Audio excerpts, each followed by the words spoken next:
Okay, vertically compressed or stretched. So when something is vertically compressed or stretched, it is, we talked about this being kind of like the accordion type deal, where in the working out more, getting skinny, working out less, getting wider. And so for vertically compressed, that's where you work out more and you're just going to stretch, you get skinnier, right? You work out more, the goal is to get skinny, right? If you work out less or you start cutting that workout in half, what tends to happen? Oh, those hips gets wider and you're like, oh no, okay? So that's what this is saying when you are vertically compressed or stretched. Horizontal compression is the opposite of what you think. If your A is greater than 1, horizontal compression means that you are applying less pressure. I'm sorry, if your A is greater than 1, that means you're applying more pressure. You're taking your accordion and you're pushing it in, so it's getting shorter. All right, does that make sense? If it's between 0 and 1, you're applying less pressure and your accordion is just getting loose. So it's getting wider and wider, and it's taking more times to repeat the cycle or repeat the pattern. So how does this work? Well, when you are being horizontally or vertically stretched or compressed, you're either affecting your X or you're affecting your Y, okay? So what we have right here is our 3. 3 is on the outside. If it's outside of the function, that means that this is affecting your Y. This would be a vertical stretch, and that's because my A value is greater than 1, okay? It's outside, it's away from X, so that means it's affecting the Y, okay? So here we have some significant points on here. We're only going to do a couple, doesn't really have to do all of them, but we have negative pi over 2, comma 2. That's an X that we have, negative pi over 2, and its current f of X is 2, okay? We have 0, 0. We have positive pi over 2, and its current X is negative 2. We have pi, and its current Y is 0. And we have 3 pi over 2, and its current Y is 2, okay? The transformation here, so the Y that we're graphing, the transformation is affecting the Y. So this right here says only your Y's are changing. I'm not doing anything to X, okay? I'm making a new Y, and to each one of my new Y's, I am multiplying by 3. Because when you have a vertical stretch or compression, it affects, I felt a Y, I forgot the S in there. It affects Y by multiplication. Okay, so when we had vertical shifts, vertical shifts up and down, that was adding on to our Y's, right?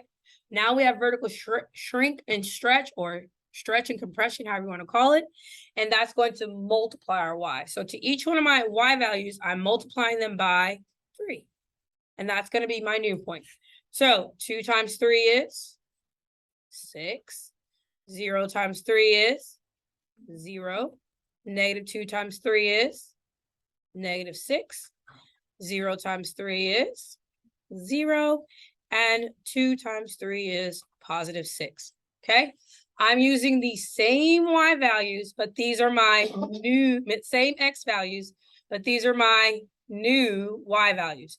So at negative pi over 2, I'm now at positive 6, which would be off the chart, right? So I'll be somewhere way up here. At 0, I'm still at 0. At pi over 2, I'm now way at the bottom, down at negative 6.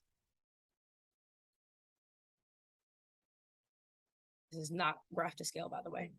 I'm at pi 0. I'm still at pi 0 because it was multiplied. And then at 3 pi over 2, I am now all the way up here at 6. So my graph stretched. So it went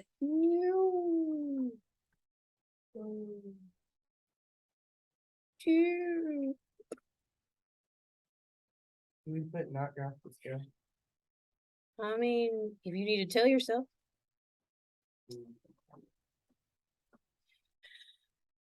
Okay, but it like massively stretched.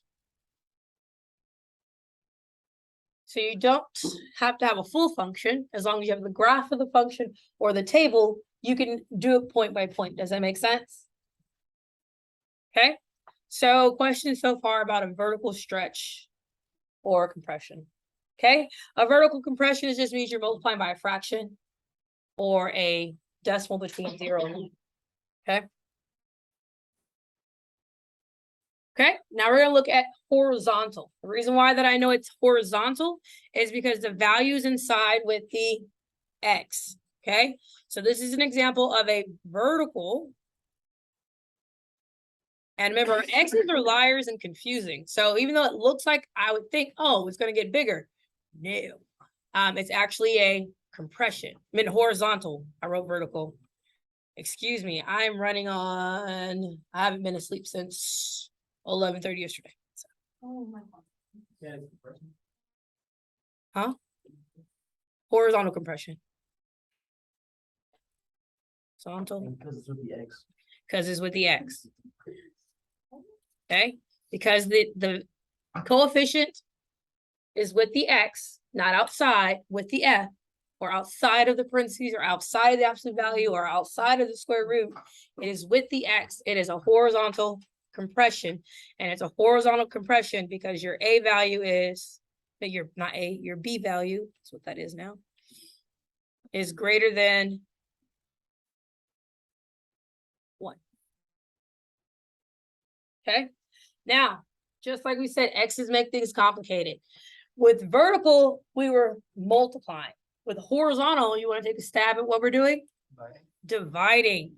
So it affects the y, the x, by dividing.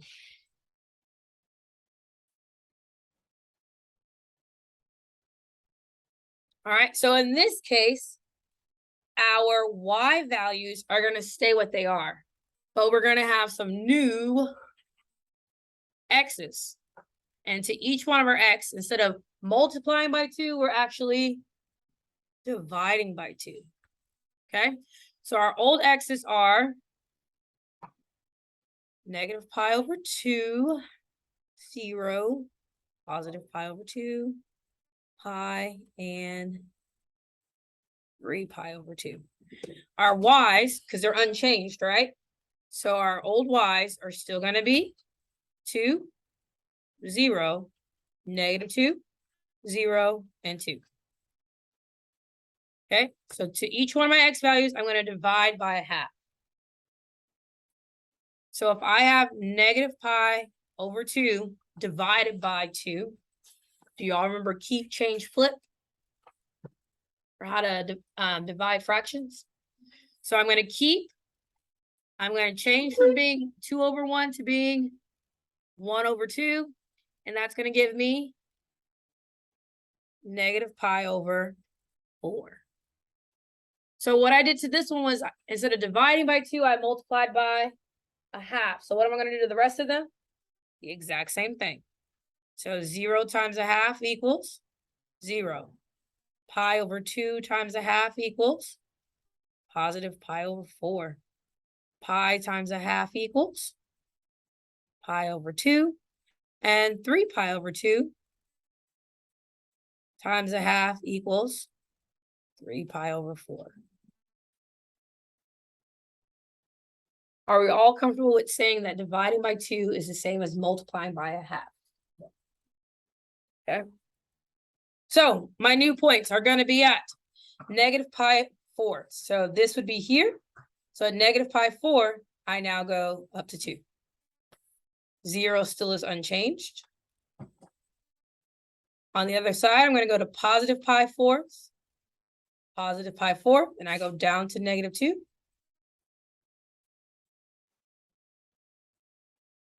Then I'm at pi half, and at pi half, I'm at 0. And I'm at 3 pi 4, which is right here, and it's at 2. So notice that our function shrunk in. It compressed. I did my very best to try to draw that. So it compressed inward. So it used to be wide, and then you applied pressure to the accordion. How do you feel about horizontal compression? Okay. Do we understand how the B variable affects the X? How does it affect the X? By dividing. You're dividing your old X to get your new X. Okay. Let's talk about vertical again. On vertical, how does it affect your Y? By multiplying. You're taking your old Y and you're multiplying it by your value of A, right? Got it? Yeah? Okay. All right. We're gonna move on to reflections about the X-axis or the Y-axis. So when you're reflecting, I went the wrong way. When you are reflecting about the X-axis, it just means over the Y-axis. I mean, over the X-axis. Reflection about the X-axis means over the X-axis. You're taking your Y's and you're just changing their signs. Does that make sense? So if I have a positive Y, it becomes a negative Y. If I have a negative Y, it becomes a positive Y. That's all you're doing when you're reflecting about the X-axis. You may see it as about, over. Either way, they're interchangeable. Some textbooks say about, some texts say over. Doesn't really matter, okay? Just know that they mean the same thing. All right. Now, when you're reflecting about the Y-axis or over the Y-axis, you're now changing the value of your X values. Does that make sense? So this is always going to be changing the opposite of what it is. So if it's over the X-axis, you are changing Y. If it's over the Y-axis, you are changing X. Got it? Yeah? Doable? Not doable? Yeah. Okay. Let's summarize them all together. So putting it all together, here is a smooth list of all the transformation rules, okay? So if you look up here, it's just telling you all the different parts. Your D, that's going to be your vertical translation up and down. And again, D affects only the Y. Do we see that? Okay. Your horizontal, is your C. And C is going to affect only your X. And it's all, remember, our X's are difficult. They're liars. So it looks like it's plus C, it's actually minus C. It looks like it's minus C, it's actually plus C. Our reflection rules, if it's a negative, you're going to reflect over the X-axis, which means you're changing your Y. If the negative's on the inside with X, you're reflecting over your Y-axis, which means you're changing your X. And then last but not least are stretch and compression rules. A is a vertical stretch or compression, and it only affects the Y. B is a horizontal compression or stretch, and it only affects the X. How do we feel? Like this is Algebra 2 in a nutshell. Bam. All right. If you didn't have me last year, I don't know what y'all did in Algebra 2, but you should have did something like this. Promise.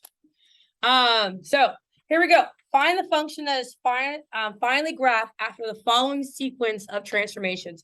So we're going to go through and identify what variable is being described, and then we're going to plug it in where it goes for y equals x squared. Okay. So it says shifts right 3 units. What variable is that? A, B, C, or D? C. No. What? A, B, C, or D. Looking at your chart above, it's going to be our C. You understand why he said C? Yes. Okay. So this, no, I just want everyone else to say. Oh, okay. You're good. And no one was saying it with you. So I didn't know if they were paying attention to me. You thought it in your head? Oh, okay. All right. If I want to reflect about the x-axis, is that going to affect my A or my B? I want to be over the x-axis.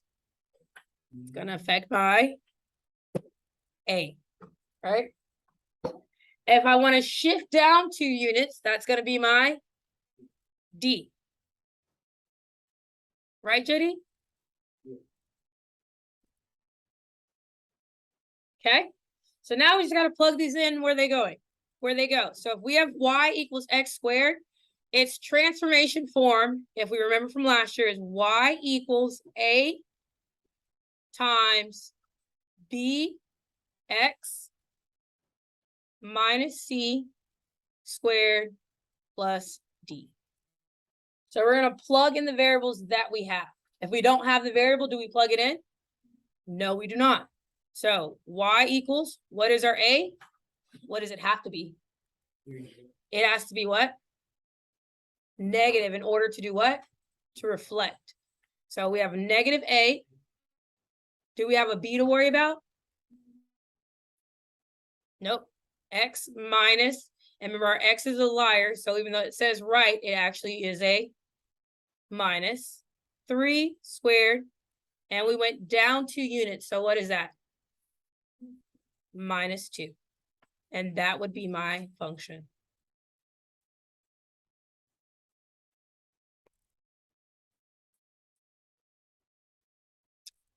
Questions, comments, concerns?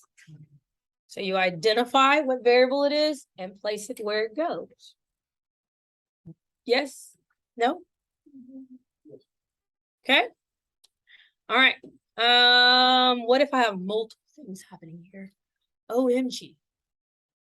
So let's decide what's all happening. I have a 2 on the outside, and I want to remind you that this can be rewritten as 1/2 x squared plus 1, right? If I'm dividing by 2, it's the same thing as multiplying by a half, right? So if you divide by just a number, you can write it as a unit fraction being multiplied, okay? A unit fraction just means that there's a 1 in the numerator, okay? All right, who's being affected?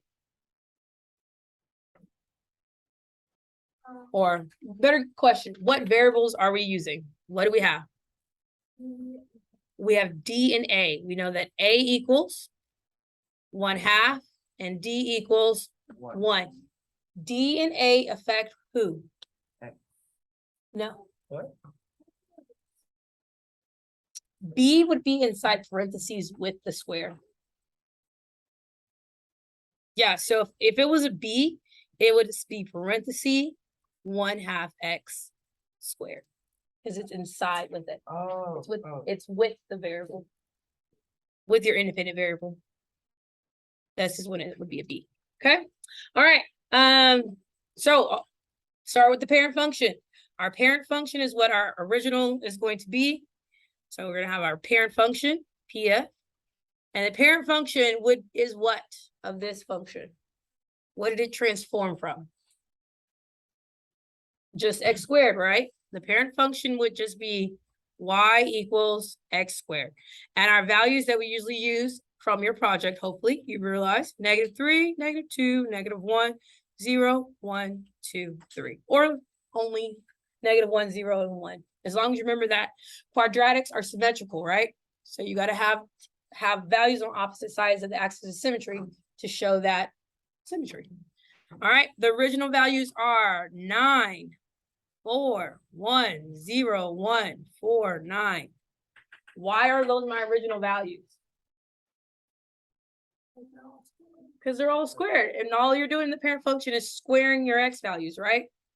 All right, how am I transforming this? What does A mean I'm doing to Y? Multiplying. Does everyone know that, or just one person? Okay, so I have an A value. A affects what? The Y. How does it affect the Y? Multiplying. The A affects the Y by multiplying. So to all of my Y values, I'm going to multiply by 1/2. The D value affects the Y through addition or subtraction. In this case, it's positive. So what am I doing? I'm adding 1. Are you with me? So I'm multiplying by 1/2 and then adding 1 to all of my old Y's. So we have 1/2 times 9 plus 1. What's half of 9? 4.5.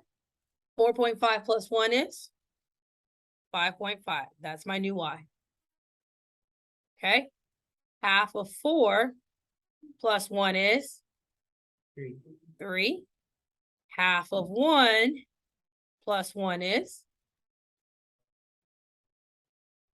And then the beauty of being a quadratic, what's going to happen? It repeats. It has to be symmetrical. So 1.5, 3, and 5.5. So now I'm going to graph.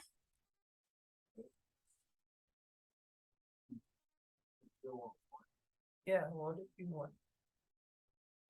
Huh? Won't 0 still be 1 since you're adding? Oh, I forgot my 1. Sorry. I didn't write it. I stopped writing. Okay, so we have -3 and 5.5. -3, 1, 2, 3, 4, 5, 5.5. We have -2 and 3.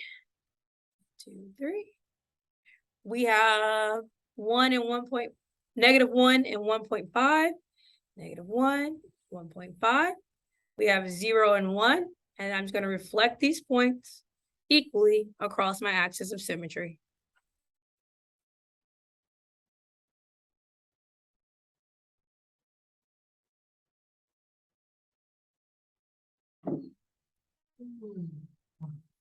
I'm concentrating really hard to connect to all those points. Best is gonna get y'all. Okay, so transformation took place. I had a vertical compression and a vertical shift up. Do we see that? So my transformation, B compress by a half and a V shift up by 1. Cool?